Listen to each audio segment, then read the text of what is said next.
Today I'm going to talk to you about making points for our mums for the Seven Lakes Mum Shop. These are for the junior and senior mums. Seniors get gold, juniors get silver. That's just a Texas tradition in mums. It just doesn't change.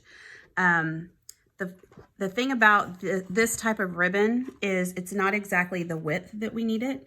If you are cutting orange, white, or blue, those are already the width that you need. So you don't have to worry about trimming down the width. But for the gold and silver sieve, we can't get it in the correct width, so we have to trim it. So these are the basic supplies that you'll need. Of course, the ribbon, you'll need this highlighter. It's very strange, but it's actually, somebody has figured out that's the perfect width for our mum points. So we keep these on hand in the mum shop. You need this kind of stapler because it's really the only kind of stapler that fits in the mum point. So we have these in the mum shop too, as well as staples.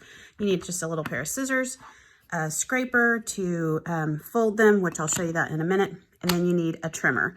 I use two trimmers. I use this one to cut my initial strip, and then I go over here to this one to do a quick slice. But you really only need one trimmer.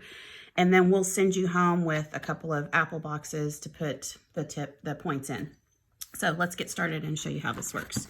So you are going to measure out 4 inches of gold. And my trimmer just happens to be 4 inches to right here. So it works. I don't even have to look anymore. I just slide it and feel it.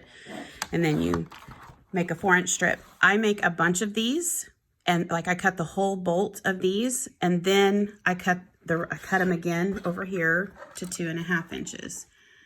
So your overall piece is going to be a 4-inch by 2.5 inch section. Now, if you'll notice, this tends to fold or bevel this way a little bit. So that's how I make my tip. So you're going to take your piece here and you're going to fold down each corner to make kind of an arrow shape. You want those to touch, and then you just use your scraper and scrape here and here. Now, the key is that this is pretty even down here so that you know you haven't folded too much over on one side and they meet up in the middle. So that's, and again, I make a bunch of these, and then at the end I start folding them, rolling them. Okay, now to roll them around the highlighter, you need to, I always make the point face my left hand, and I put my highlighter in here, and then I take the bottom and roll up. Now the reason you do this is because we want every mum point to end up facing this way. Do you see how this little tail comes out to the left? We want every tail to come out to the left. That's important because all the points need to face the same way for the final product.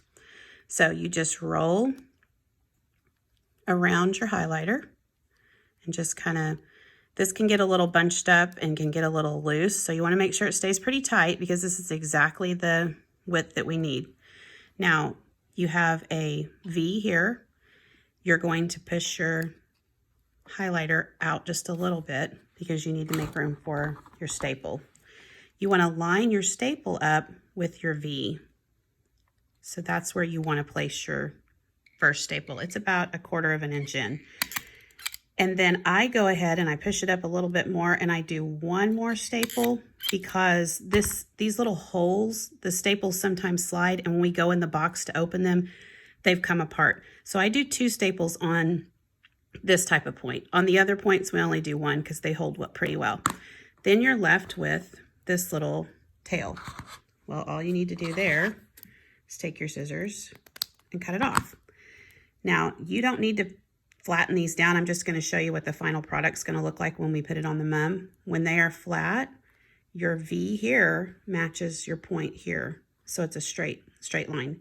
If you make this and you do a little test and you try and yours is wonky like this, something's gone wrong and you need to do it again. We quality check all of them to make sure they're perfect. So, and then, okay, once we're done with this, we put them all in these apple boxes. We put them in here because they can stay nice and fluffy. They don't get crunched. Make sure you don't let your supplies lay on these because they will flatten out really easily. These boxes hold 200 points, and you'll see here We've got all of them in this box. It's pretty full. It's kind of hard to get them all in. Just kind of cram them in a little bit. No crunching. Label them that you've made 200, and that's it. The only leftover that you're going to have, oh, I think I needed to mention this. This little piece that's left over, we just keep it in a bag right here. Excess because we make bear bow ties out of those. So the only part that you don't need to keep are the little tails that you cut off.